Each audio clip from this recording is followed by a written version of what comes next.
I wanted to start with this, not to discuss all the nuances of all the different expressions, but to locate service learning among these discussions. There are different emphases, different perspectives, and I am going to approach to the university engagement questions from the point of view of service learning, which leads me to which I would like to call the epistemological question. I think many universities have lost track of why they were founded. We were talking yesterday with Hiram, remember that in North America, and specifically in the land-grant universities, as in most of Latin American countries, public universities were founded to create a nation, to create a country. The university was a tool to develop a country where there wasn't before a country.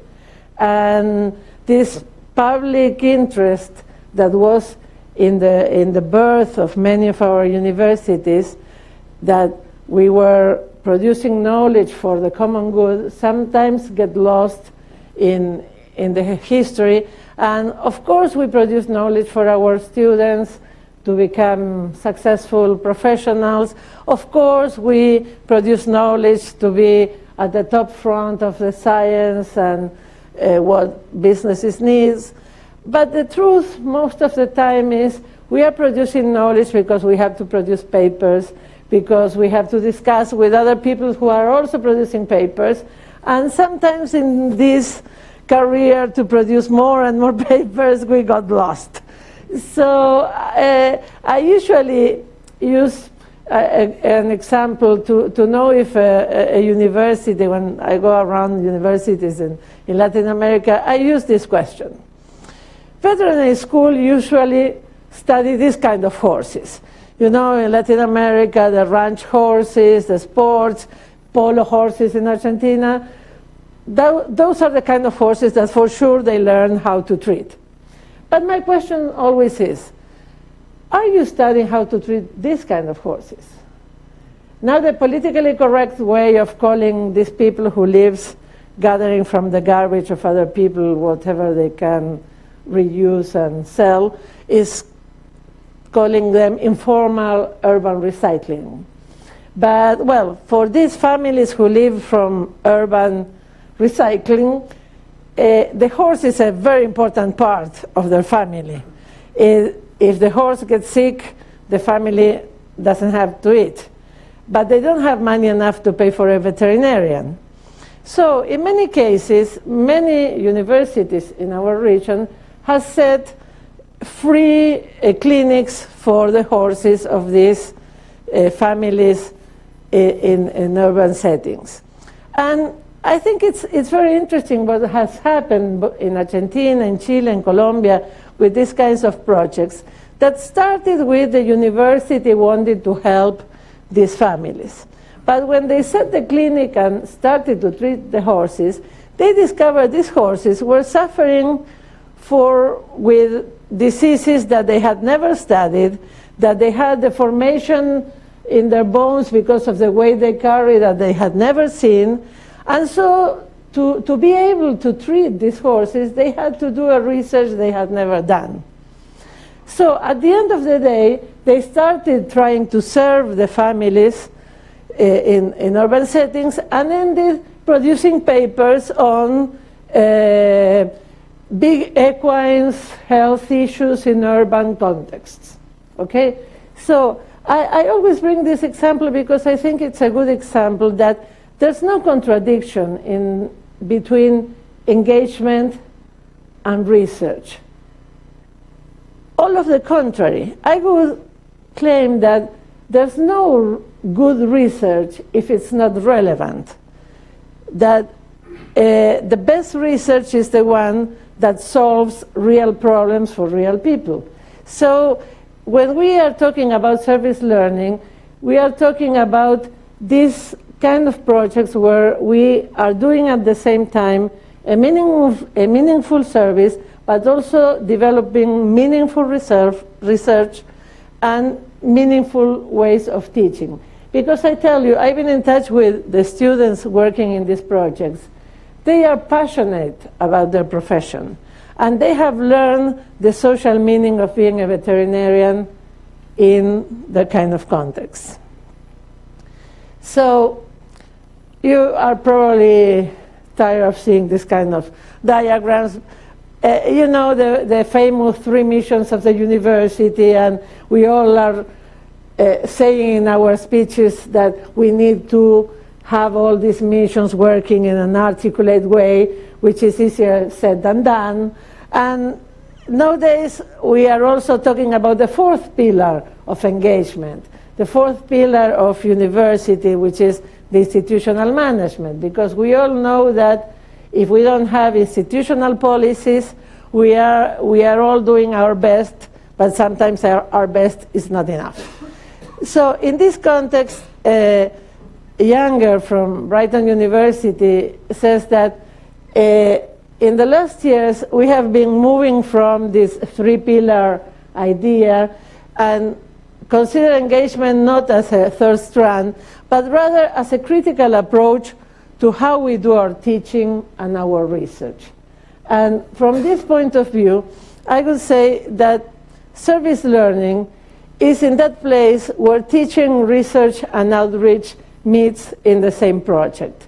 Because we are thinking about how our students are going to learn, we are thinking what we need to research to address the community needs, and we are also going to the community.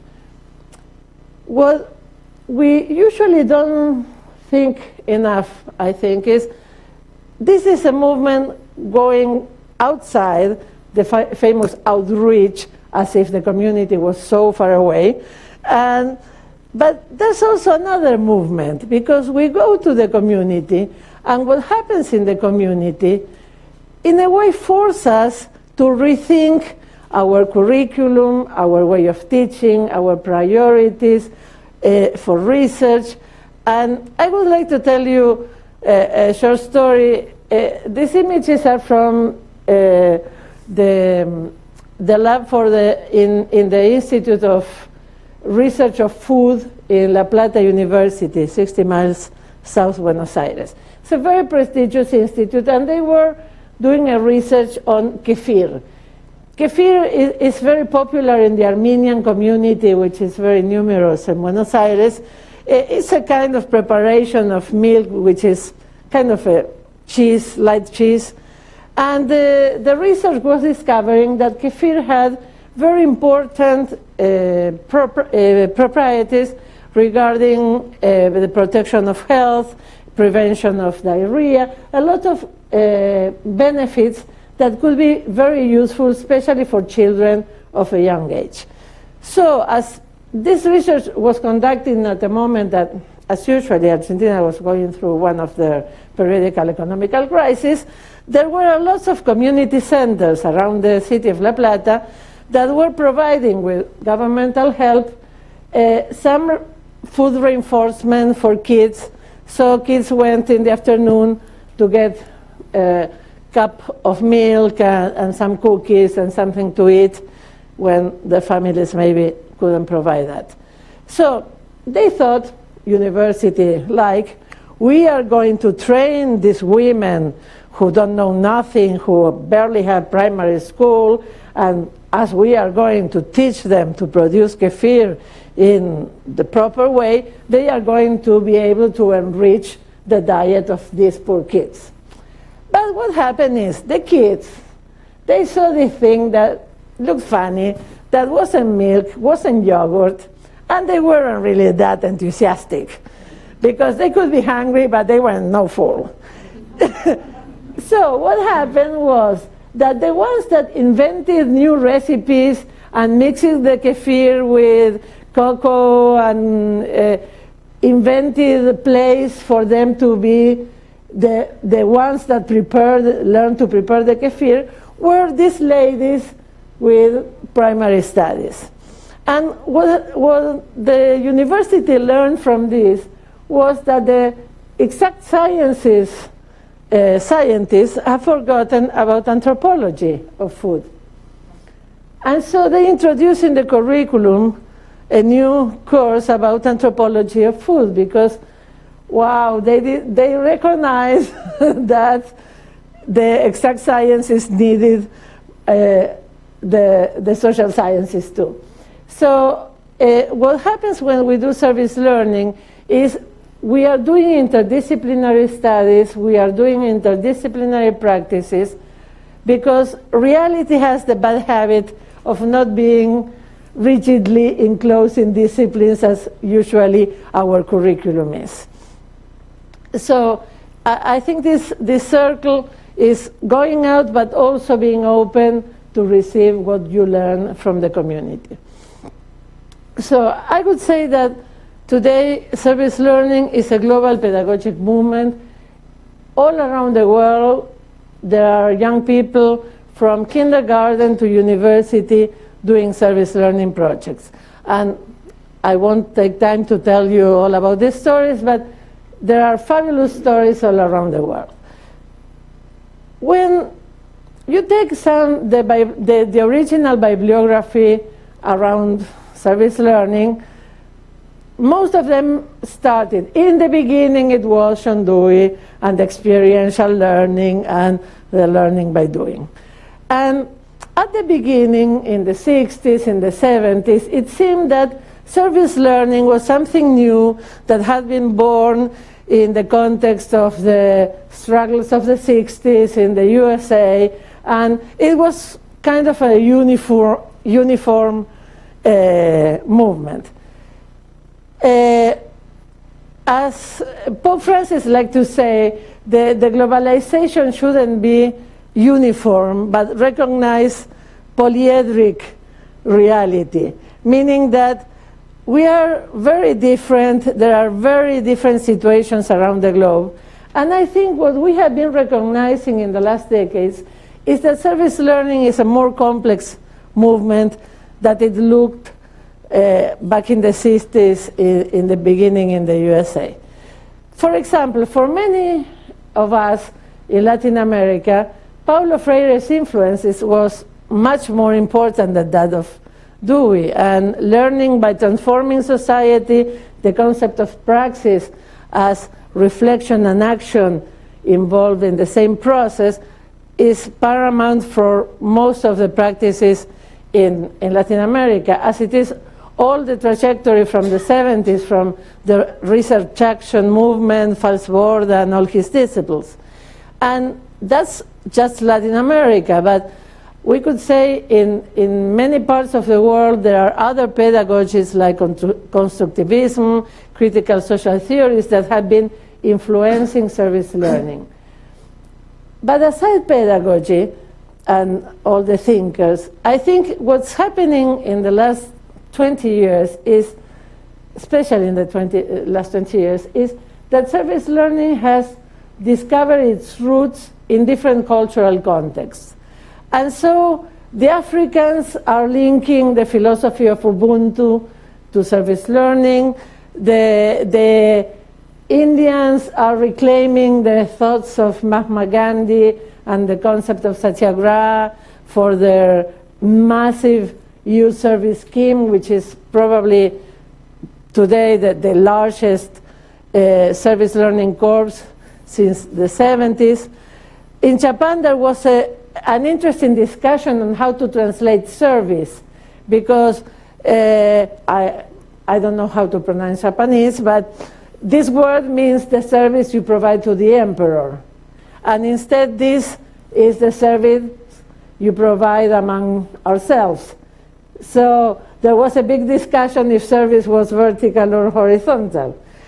And in Latin America, we are now reclaiming the Native American wisdom and this idea of ali causal. I don't know if you have heard about this, but Ecuador has passed a law saying that this ancient principle of the good life, of the good living in harmony with nature and with the others, should be in the root of education. And so they had all this plan of education based in Ali Causal, and one of the programs born in this context was a service learning program. And the president of Ecuador was promoting himself the best service learning practices in Ecuador, giving awards to the schools.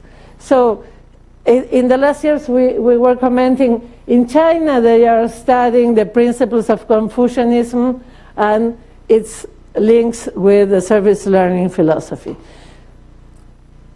This is a very quick going around the world, but I think that it's important and it's interesting to see how service learning has been finding its place, finding cultural roots in different parts of the world.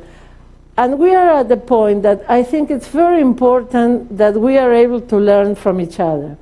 Because I think that the perspectives that the Asian countries have, and the African countries have, and Latin America, and Europe, and the USA, are all different perspectives that can enrich us all. And the more open we are to what's going on in other places, the more we will enrich our own practice. So, for those who are not so familiar with definitions, we would say, coming from Dewey, that service learning is learning by doing together for the common good. From Freire point of view, we would say is action and reflection transforming reality.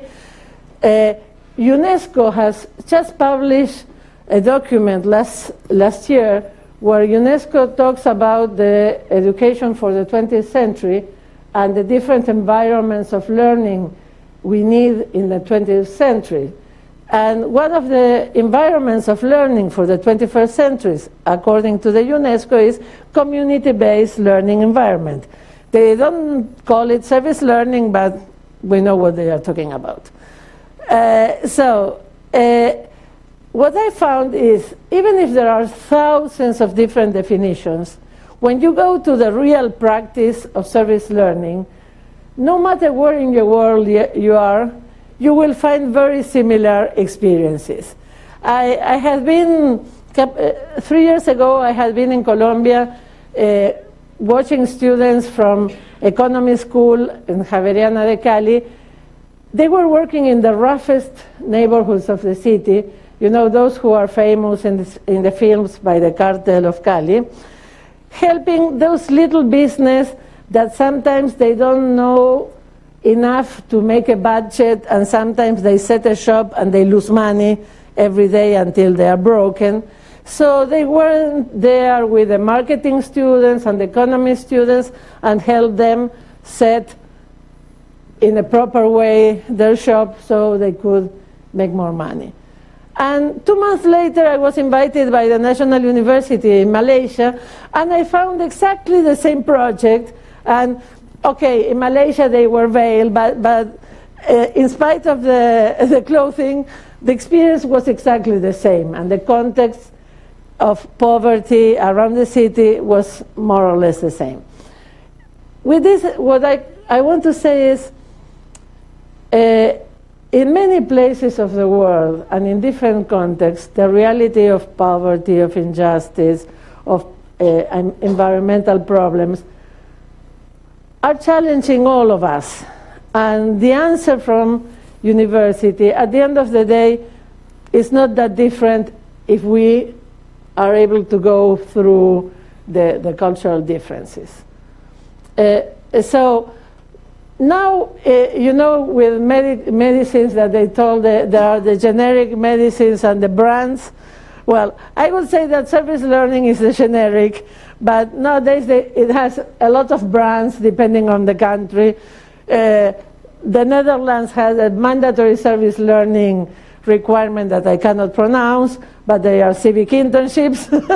And no matter what's the name, the conclusion I had arrived is the main components of the generic anywhere in the world are three. We are all talking about a real and verifiable service. We have to do something concrete. In Latin America, we add to this generic the word solidarity. We are going to talk about this a little more soon. meaning that we are not working only for the community, but with the community. And I know this university has a lot of experience about that. The second component is, to be service learning, you have to have an active engagement of the students. This is not a project that's done only by the faculty. It's not an investment from the institution. It's something that the students not only do, but ideally a project that is owned by the students, that's led by the students, that's planned and moved forward thanks to the student. And then the third component, and where we as educators come in, is that we are the ones as educators that have to be sure that this social experience our students are doing is providing real learning. Dewey said that not any experience is equally educational. So we have to be sure that there are curriculum contents, that we are guaranteed good research, the reflection necessary to develop citizen and job skills.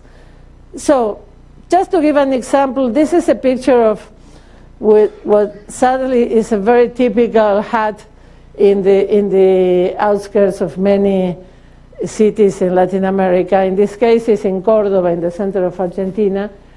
There were lots of students from the Catholic University in Cordoba that went on the weekends to help the people in the neighborhood.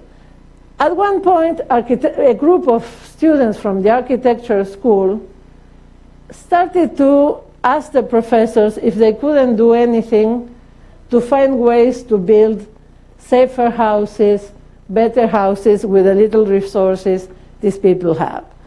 So they started to doing research, they started to work with the people in the community, finding new solutions, new constructions.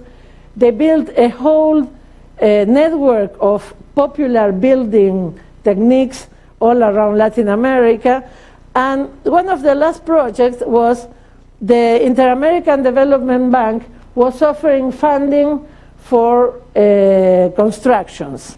But of course, filling the forms of the Inter-American Development Bank is not exactly the piece of cake for a community-based organization. So the bank was hoping to receive lots of applications of community-based organizations, and in this case, the community-based organizations asked the students from the architecture schools, and they were the ones that designed the plans, prepared the forms, sent them to the bank, and with the resources and the discussion with the community, they built a new neighborhood. I love this picture because it makes me dream what would the world be if all the universities in the world, all the schools in all the universities in the world were using their talent, their resources, and the energy of the young people to change whatever there is to change in the communities. So, going to the last part, I love this quote from Cooper at the International Florida University, where he said that essentially three things can happen to young people when they get involved in community service. Of course, they could learn something, or they could learn a lot. They can be really transformed by their service. But being honest, we have to recognize that students can learn nothing. You can go and feed the homeless and go back home, plug the phone and forget about it. But, and this is what I find more interesting, he says, students can learn the wrong lesson. Prejudice and stereotypes can be reinforced or created through unexamined and poorly planned service outings. And all of us who have ever had some experience in the field know that sometimes with all the goodwill, there are this kind of projects that one of my friends calls picnics to poverty, where you go, you have a good time, you feel good with yourself, and go back home and nothing has changed. And what you have done is creating an expectation in people that has been abandoned so many times, and you are just one more that went there, see how they live, and never go back. So, in a way, I think that the image that many times our young people has about service learning is, I don't know if Game of Thrones is as popular here as it is with my kids. Sometimes all we want is being like Daenerys, the Queen of Dragons, and enter the city and liberate the slaves and feel that we are saving the world. Those of us who have seen the other season know that doesn't end that well. But it kind of helped me reflect about the importance of reflecting with our students, what's this service really about? And in that sense, there are two authors in South Africa who published a wonderful book called Service Learning in South Africa. They were reflecting about this issue. Universities in South Africa during apartheid, universities that excluded the majority of the population, white-only universities, were doing service learning. And white kids of the university would go to that community that the university was excluding to do service. And so these authors, writing now post-apartheid, said that we have to actively choose between service learning as charity and service learning as social change, because it's not the same. Not every service is good service. Sometimes there are helps that humiliate more than they help. And in that sense, I think that this is in this moment, one of the main issues in the service learning field. How we recognize an active social change perspective for service learning from the traditional vertical service. And we were discussing with some colleagues in East of Europe that for them solidarity, which in Spanish is a rather non-political, very common word, but for them was remembering communism. When we were trying to translate solidaridad for them, we came out with this idea that there are two ways of approaching social reality, two ways of approaching the other. The one that think of us as the providers, the university that knows everything and will tell the community what they need and what they should be doing and what they are going to be receiving, and stresses the giving, the doing for, and even with the best intentions and being somehow a paternalistic approach or a patronizing approach, a know-it-all, and in a way a self-serving, feel-well attitude. Instead, what we call solidaridad in Spanish is something that you cannot do alone. The university alone cannot build a better world if we don't learn to work along with others and recognize that we are also benefiting from the input of the community, that we are also learning from them. And in that way, we are all servers and providers and beneficiaries. So in this horizontal service, the emphasis is put in sharing, in doing with, in recognize the other as brother, in empowering everyone, in building empathy, in taking the time to listen to the authentic needs, the authentic voice, and what the people knows about their own reality that we from the lab cannot learn or know as well as them. Or how psychologists would say, to build a real pro-social behavior and not just an altruistic one. So let me go to a practical case of this horizontal service. Student from Engineering in Natural Resources in Salta University. Salta is in the northern part of Argentina, very close to the frontier with Bolivia. And there are very high mountains with very little villages, isolated from the world, where people keep living as they lived before the Spanish came. And in the engineering in natural resources, they had a course where the final work was to design a solar panel or a solar device, make the simulation in the computer, send it by mail to the professor, get graded, that's it. At one point, the Ministry of Education, at the time I was directing the service learning program in the ministry, we were offering funding for universities to do service learning. So the chair applied for this grant, received some money, and told the students, after you have designed the solar panel in the computer, we are going to build it, and we are going to offer solar devices to populations in the highest parts of the mountains. So the students were really enthusiastic about that. And so, because they wanted to do it really well, before building anything, they went to the community, they showcased what solar energy could do, and asked the community what was best for them.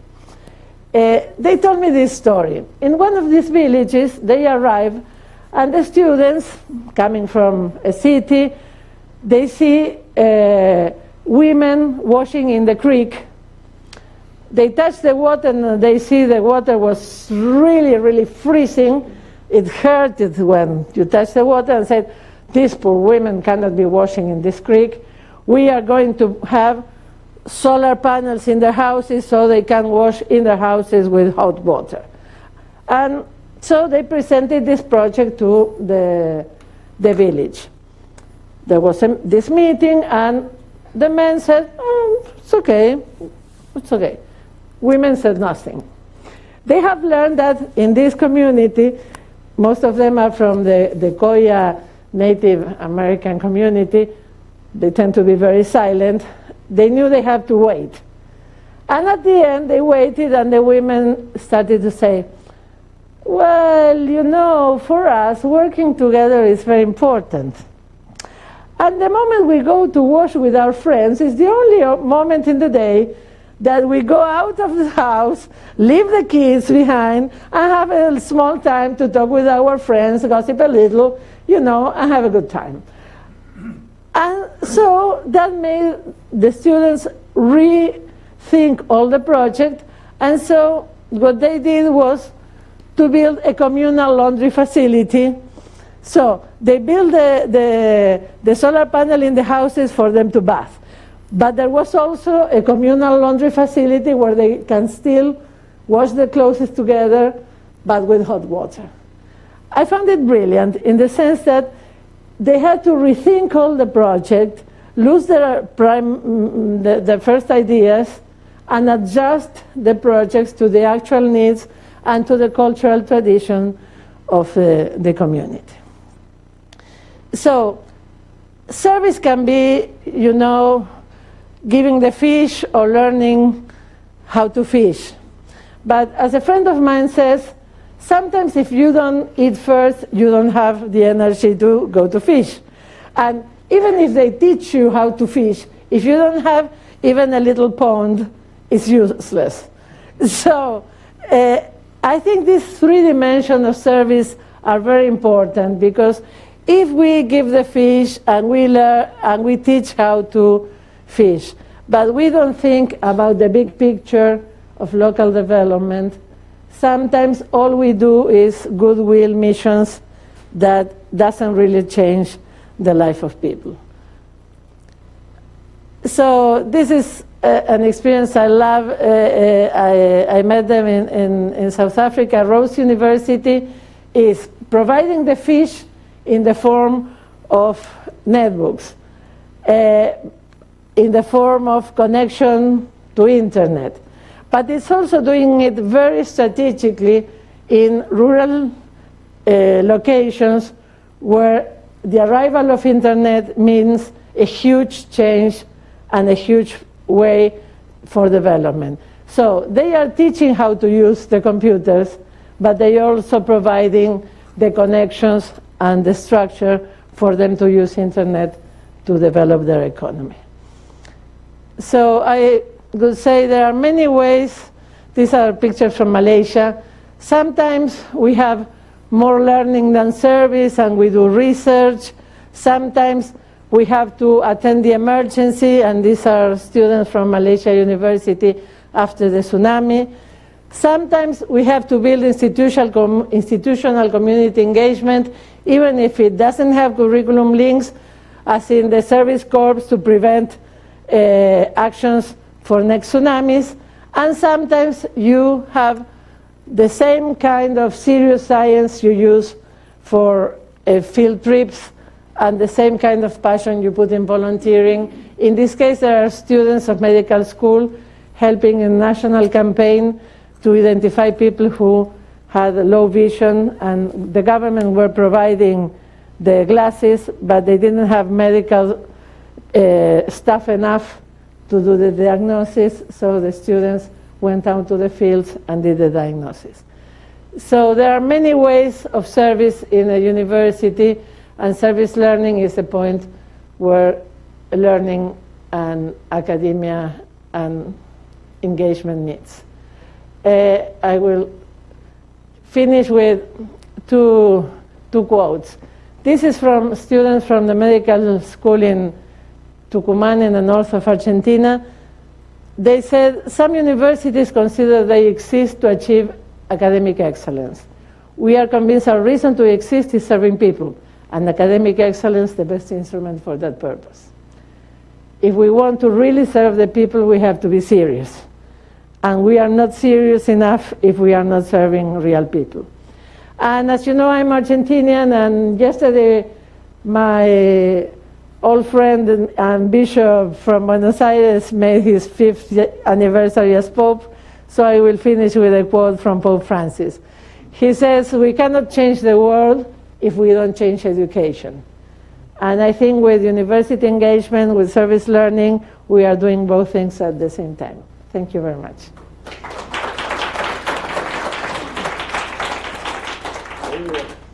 Questions?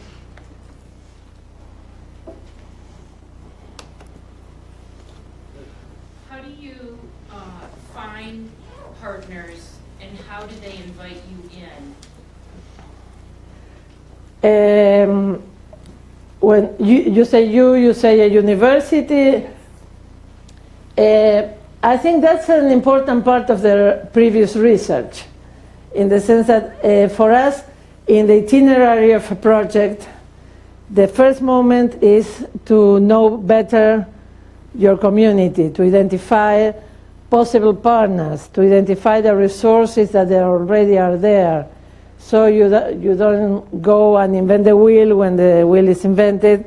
So once you have the map of what's going on in your community, you can start a dialogue and find who are the best partners for you. That's one way. The other way is sometimes, especially in Latin America, what usually happens is local organizations are going to knock the door of the university saying, we need this, are you able to do it? And so I think it can work both ways. Sometimes it started, I remember a university in Guatemala that has even a register, and there's a form in internet where any community organization can fill the form and send it to the university, because there were so many people asking for the university to do something about something that they had to organize this way.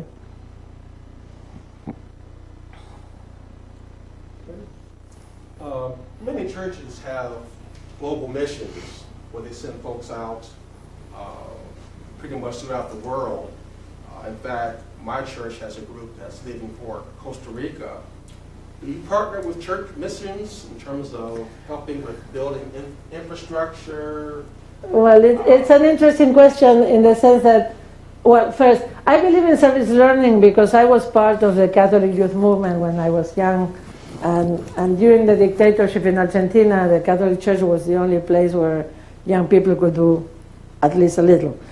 So I believe that service learning can take place in formal educational settings as universities and schools, but there can also be service learning in youth organizations, in social organizations, in faith-based organizations. If there's somebody looking at the learning aspect. I know I learned a lot while I was engaged in my Catholic movement, but I learned almost by chance. But when there was somebody that was trying to make sure that my social experience was really important, that the service was meaningful, teaching me how to approach to the community, how not to be, like the Queen of the Dragons arriving to the neighborhood, that really was a great service learning experience. And I'm sure in the case you're mentioning, it is possible to develop extraordinary service learning. We've gone in many Latin American countries and built schoolhouses, all types of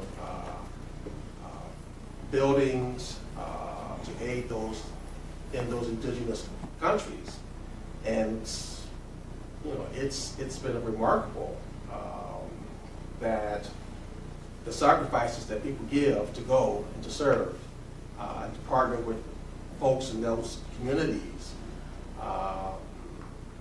It also makes me appreciate what we have. And this being one of the lectures, and seeing the slides, seeing how other countries and other cultures live, it makes me so appreciate living in America. The things that we take for granted, it's amazing. Yeah, well, I have a friend who's in a very good economical position, and she always says, I love when my kids come back from their service in the countryside, because at least for 3 weeks, they don't ask for a new Nintendo or a new device. I think an important thing is to have local partners when you are doing international service. Because if you don't have good local partners, you run the risk of arriving like with a parachute, doing what looks well to you, but maybe not so much for the community. So I think an advantage that many times faith-based organizations has is that they have local partners. And I think it's very important. So I would like to add something else. Because I think it's great that you appreciate what you have. But I think it's important also for you to appreciate what we have. Because I think that one of the great learning experiences when you get in touch with other culture is to learn about the strength of that culture. It did me a great good to be in Africa and understand the Ubuntu concept, because they cannot think in the individualistic small terms we think. They cannot differentiate my good from our good. And that's great. And that's something we can all learn from. And I think Latin America has a capacity for resiliency, for creativity, for fighting what's wrong even when it seems impossible to win, that I think it would be nice for other people to learn from it. So here's my question, following up from your comment.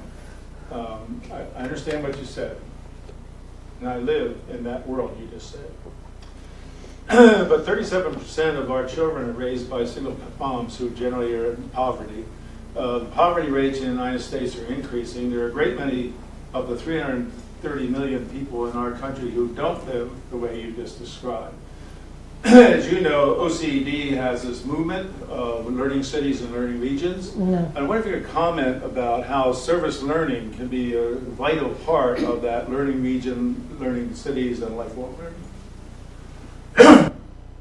In fact, I think it's no coincidence that several cities that are part of this UNESCO movement of learning cities are developing local service learning programs. Last year, UNESCO gave the award to a city in Catalonia as a learning city, and the city has been funding a huge service learning program all through the city, because they realized that for them it was a clever investment to invest in service learning, because they were building potential citizenship and volunteering and new social forces and building social capital in their city through service learning. So we sometimes hear talk about system change involving four important segments of society. Civil society, which would include churches and things like that, and nonprofits, business, government, and education. So one question we could ask is, why is it that churches and philanthropy has to do so much investment into the needs of our society when government does not?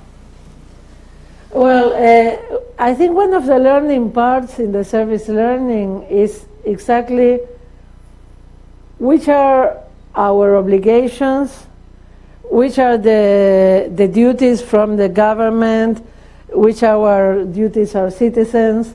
And I think sometimes our best service learning project is to go and write to the city government for them to do something.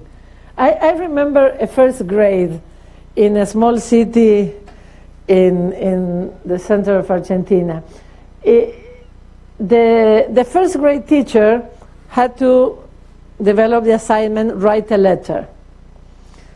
And you know, for kids who have all their family in the same little town, writing a letter was something like ridiculous. So she decided to start by asking, do you like our local park? And they said, it's just grass. And that old monument that we don't know what's it about.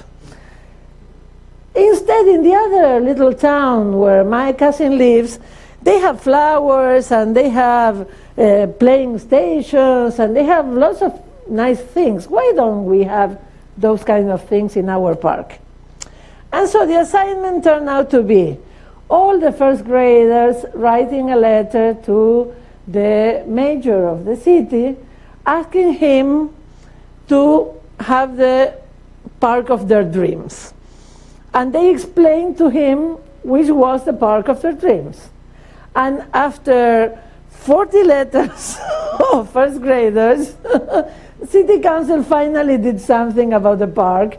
And for the spring day, the school went out and the parents helped to plant flowers and the City Council established the games. And so sometimes I think the best way of service is helping the government to do what they have to do. Then there are lots of things that the government can do by themselves only. So that's where we pitch in. Other questions? Any from the Facebook group? I have one. We talked about this a little bit. Can you say something about the importance of preparing students for service learning? And also about the ethics of allowing students, undergraduate students, to perform services that they have not been trained to do professionally? Yeah. Well, a big part of our work in CLAYSS is exactly to help professors, school teachers, to be prepared to help prepare their students. And we have built this itinerary where, for us, it's very important the stages before going to the place, before the first contact between the students and the community. Because I think a big part of the learning part happens before. Then there's the real life that teach you a lot of things that you cannot learn in books, but it's important to be prepared. And preparation, I think, has to do with knowledge about the situation, not only about the surface of the situation, but reflection about the real issues, the structural issues, the real things. but also has to do with the ethics on how we approach the reality of the other people. Being it another culture or people who live 10 blocks from your house, but you haven't never entered their neighborhood. I remember listening to some students. There's this very beautiful city south of Buenos Aires called Mar del Plata. It's a seaside, a beach, really nice, and everybody goes there in the summer. But in the city there is kind of this invisible frontier between the city where nice people live and where tourists go, and the part of the city where poverty is horrible. And for students in the university who have never crossed that line, working in those communities require the preparation. Not to go to judge, not to use stereotypes. And then we arrive there and they say, they are good people, they are people like us. Oh my God. Well, that was a learning, but it requires a lot of preparation. I remember we ran a service learning program for American students coming to Buenos Aires for exchange in our universities. They stay for 6 months, and we organize service learning projects for them. And we have been learning how to prepare because there were things that we never imagined could happen, and then happened, so we had to make a list. And so the first day we have to say, don't arrive to the neighborhood with your fancy cameras and start to take pictures as if you were at the zoo. Don't go with your latest sneakers that can be normal for you but is showing off for other people. Well, little details that only locals can tell you. And so for me, a very important part of service learning is how you convince your partners and your local partners that they are not only receiving a service, but also helping us to educate young people. So they have to help us to educate young people. You talked about the importance of preparation, and I wonder if you could talk a little bit about processes of helping them to process afterwards. Yeah. Because the experience can be kind of overwhelming, and it takes a long time. Of course. Sometimes to make sense of it. Of course. Well, that's why all the bibliography in service learning talks about the importance of reflection. Because if you don't plan reflection across the project, you lose a big part of the educational value of the experience. But you also can hurt a lot the kids. Because if you don't give them the opportunity to reflect what's happening during the service. I remember this wonderful young woman. She had come with, through this exchange, and she was helping in a community center with kids. And when she was like in her 4th month at service, just looking that it was only a month away of going away from Argentina, she went into a crisis, feeling that she had done nothing, that she will abandon these dear kids that she had loved so much. And when we were doing a reflection activity, and she presented a slide that said, what I have done, nothing. And that big red nothing in her slide, for me it was really painful to see. But it was important to have the opportunity to talk with her and help her move through this nothing and recognize the value of what she had done and also the limits of what she had done. Because I think one of the most important learnings in this kind of activities is to know that you are not going to solve everything, you are not going to do everything, that, well, you are leaving and next month someone else will take your place, and so the community center will not be left abandoned, but you have done your part and it's okay. You know, these kind of things for me are very important. And for me it's also very important the reflection that helps students not to be naive about social issues. Because sometimes the reflection, if it's not well planned, ends by, oh, I spent such a good time, people were so nice, I felt so well, and that's okay, but then you have to help to go deeper and to recognize the big issues and how you are going to proceed. I remember somebody who was very passionate about human rights in Argentina. And he was very angry against Argentinians because we hadn't done enough during the dictatorship. And he was working with a human rights organization in Argentina, helping preparation for the trials to the military who had been torturing and violating human rights. And at one point I felt I had to ask him, okay, you are so passionate about human rights here. What are you going to do about human rights when you go back to your country? How brave are you going to be? It was about the time of the Iraq War, you remember. So I think that's the kind of challenging reflection we have to provide. Because if it's too easy, it's not really learning. So service learning in this country is not without its opponents. There's a movement of, I forget the name of the group, but it's the professors for something, or higher education or something, that claims that service learning is simply a way of higher education producing a liberal left political philosophy. So do you have any similar sort of things in Argentina that... I have a case in Latin America which has been funny. I think I told you about it. I don't know if you're aware that Venezuela has passed a law in 2006 establishing mandatory service learning for every student in every higher education institution in the country, public or private. And the funny story was the draft of that law was the doctoral thesis of a student from the law school at Carabobo University, at the time where Carabobo University was one of the strongholds against President Chavez.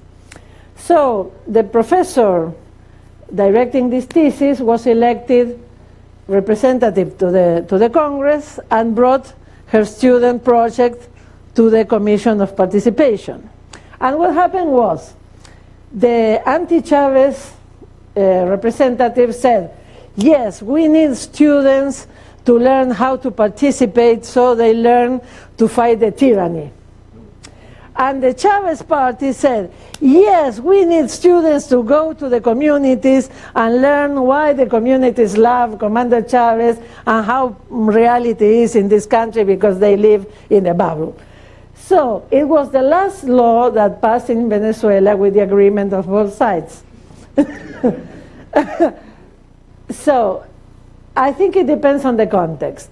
In Argentina, and as in many other parts of Latin America, we weren't able to participate for many years.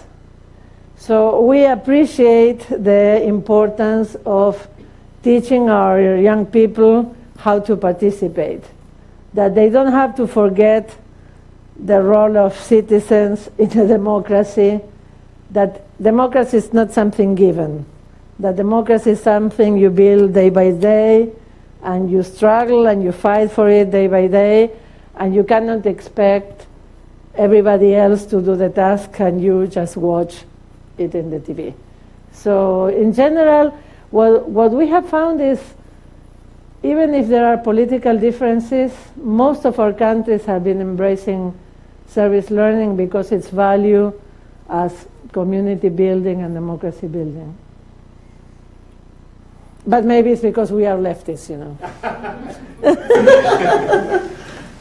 I think I heard you say for international work that it is critical to have local partners, and I would agree with you 100%. What we have been seeing in our center is how those partnerships and relationships build comes in different ways. And so one one way is that we have so many study abroad programs that have been in communities for a long time, and so relationships are built and needs and opportunities to work together arise from those relationships. Are there other ways that you could identify that those partnerships come about? Because without that real genuine understanding and trust, those can be very disastrous. So I'm Of just course. curious about that. Yeah. No, I think it's very important to have good partners. And having had some experience about people coming from abroad to our countries, I think you have to be very intentional about the kind of partners you choose, because that could influence all the experience of your students. For me, one thing that has been interesting is seeing the difference between programs where foreign students come and work by themselves in a place with some relationship with a community or an NGO, but not really working with their peers in the country. So I'm thinking that maybe a thing that we should be exploring more is how to exchange between universities doing service learning in different regions. Because I imagine that, for example, for Michigan students going to work with Córdoba students who have been in that neighborhood for 30 years and working with other young people from the place, that would make a really enriching experience. Because in many cases I see that foreigners tend to get isolated, they keep speaking in English among them, they keep going out among them, and it's very hard for them to find peers their age staying for so little time. So maybe that would be a way to explore. Well, thank you, Nieves. We appreciate and are humbled by your participation in the Global Engagement Speaker Series. Also want to thank you for the many visits and meetings in which you are engaged. And I know tomorrow you're going to be a very busy person. University Outreach and Engagement, International Studies and Programs, and Graduate School would like to thank the co-sponsors listed on the screen for their support of Professor Tapia's visit to our campus. Plans are underway to invite speakers for the Global Engagement Speaker Series during the 2018-2019 academic year. Please watch for announcements in the coming months, and if you know of people abroad who might be good speakers of interest, let us know. For further information about speakers and to view video recordings of their talks, please visit the series website at gess.msu.edu. It says it have to all be in caps. No. Now please join us for a reception of light refreshments across the hall where you have a chance to interact with Professor Tapia. If you have any other questions, I'll be in the reception, and there is our website. If you want to know more about what we are doing, is CLAYSS.org. Thank you so much. Thank you.